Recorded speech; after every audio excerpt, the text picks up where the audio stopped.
And that is that I guess we're just going to casually talk about what is an implied World War III. And by we, I mean the president of the United States, who's the commander in chief of our military. And with Joe Biden's babble, you always have to wonder what you're getting. Is it just incoherent old man screaming at the sky stuff? Or is there something to it? Does he know things way back in there in his old man brain that he's not supposed to say, but it just kind of leaks out anyway? For example, I'll never forget when just before the election, he said, quote, "We have put together the most extensive and inclusive voter fraud organization in the history of American politics." A very bizarre and specific quote to utter that the fact checkers say is merely a slip of the tongue. Is that what we're dealing with here? Slips of the tongue? Unintended mistake statements? If so, a lot of them happened in sequence this week, because it was at least 4 massive gaffes. They want us to believe they're just gaffes. The White House has been scrambling to clean up, and all of them implying or even outright stating that World War III and a reorganization of the world is coming. So it started on Monday. Biden was speaking to CEOs at the Business Roundtable's quarterly meeting, and he said outright, a new world order is coming. Ooh.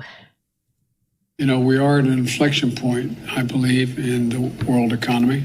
Not just the world economy, in the world. It occurs every 3 or 4 generations. And now is a time when things are shifting. There's going to be a new world order out there. Ooh. And we've got to lead it. And we've got to unite the rest of the free world in doing it. I forgot to grab the official USA Today fact check to put on the screen, but this was fact checked false that he meant a one world government. Did it say that? Because I read it. It said our rating missing context. Sorry, fact check missing context. You're right. Maybe they changed it over the course of the day, but based on our research, we rate missing context to the claim that Biden said there's a new world order, because without additional details, it could be misleading. Biden's full speech shows he was discussing global changes in the wake of Russia's attack on Ukraine. He was not confirming a one world government conspiracy theory. Historians and experts say that the term New World Order has been used by politicians for decades to describe international changes during a new period of history. So look to historians and experts, because they've never led you astray. Never. Right. This is lowercase New World Order, guys, not capital letter New World Order. Very different. Yeah. So that consider that one cleaned up, but it got worse, or at least there were more of them afterwards. So on Thursday, Biden took questions at an emergency NATO summit in Brussels, Belgium.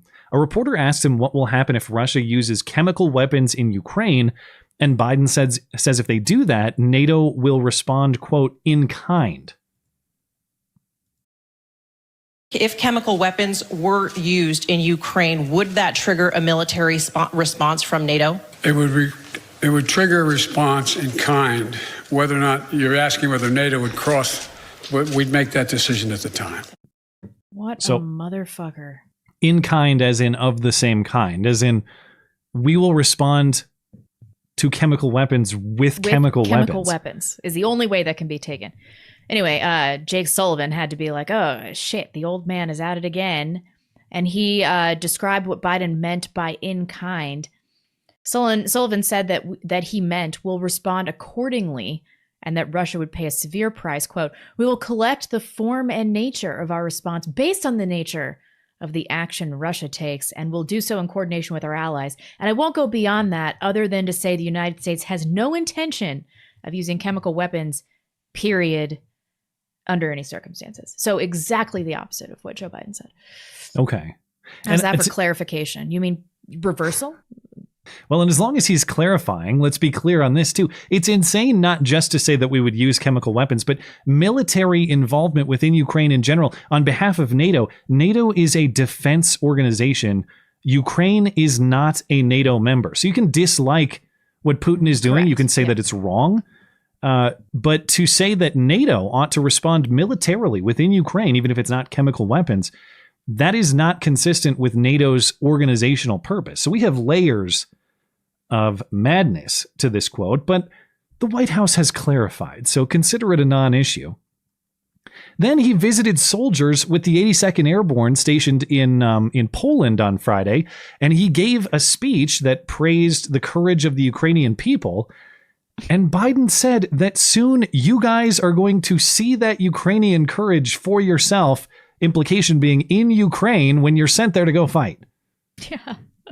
And you're going to see when you're there, and some of you have been there, you're going to see women, young people standing in the middle of front of a damn tank, just saying, I'm not leaving. I'm holding my ground. They're incredible. But this one, too, has been cleaned up. When he said you guys are going to go to Ukraine and witness these things, he meant the exact opposite, right? Yeah, the White House tweeted, update. The White House spokesperson tells me, quote, the president has been clear we are not sending U.S. troops to Ukraine, and there is no change in that position. Has he been clear? I feel like that was a little unclear in that latest statement. I think this whole Ukraine thing, they must just be trying to oust him. Because he's gone oust rogue. Putin or oust Biden? No, oust Biden. He's gone rogue with this dementia. They must be very concerned. Is he going rogue? A ruse to get Kamala? Or is he just saying the things that are 3 weeks ahead of where we are now because he knows and he's not supposed to say them, but he's saying them? Yeah. I don't know. There was a second scandal associated with this visit with the soldiers, and you might call it Pizzagate 2. Biden walked into the mess hall and observed that the soldiers were eating pizza and said, hey, you guys getting started or are you finishing up? Oh, no, we're just getting started. And Biden says, let me sit down and have a piece of that. It is alleged, I can't tell from the video, but it is alleged that Joe Biden ate pizza before any of the soldiers did. Thank you. And are you finished eating or just starting? They're starting and they're doing a little bit closer. Well, if you're starting to eat, I'm going to sit down and have something to eat. Is that all right? Yeah. So we're ready to talk about 10 minutes.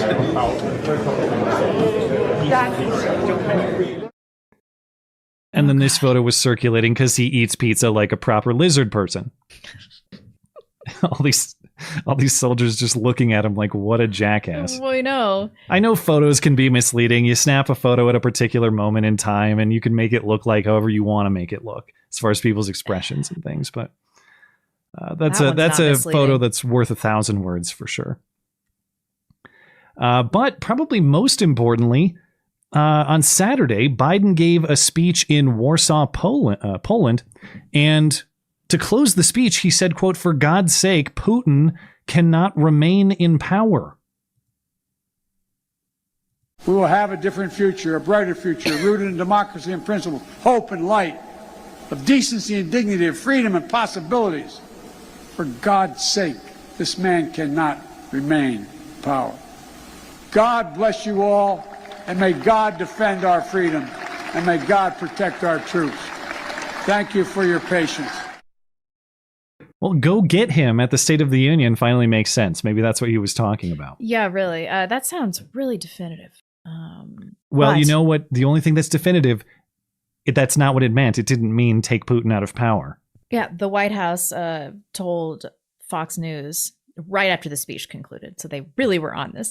The president's point was that Putin cannot be allowed to exercise power over his neighbors or the region. He was not discussing Putin's power in Russia or regime change. Right, that's what he means. For God's sake, Putin can't have power in this specific context, but in all other contexts, his power is legitimate. And we're not going to change it. That's the extended version of the quote he just kind of left out. That moment was apparently unscripted, too, because anytime you're giving a big speech like this, you have to wonder, was that on a teleprompter? Was that intentional? Yeah. It's reported that was unscripted. That was just off the cuff. Yikes. So, who knows? Well, draw your own conclusions about whether this old man knows things or whether he's just going rogue for some reason. I have no idea, but it doesn't look like the American people are particularly impressed regardless. Because even this wartime rally is not helping Biden's sinking poll numbers. That might be hurting them significantly, actually. But according to new polling from NBC out over the weekend, 7 in 10 Americans expressed low confidence that Biden can deal with the Russia-Ukraine situation. 8 in 10 are worried that the war will increase gas prices and possibly involve nuclear weapons. And during the largest inflation spike in 40 years, overwhelming majorities say they believe the country is headed the wrong direction and disapprove of Biden's handling of the economy. Biden's overall job approval rating in this poll has fallen to 40%. That's the lowest level of his presidency in this particular poll.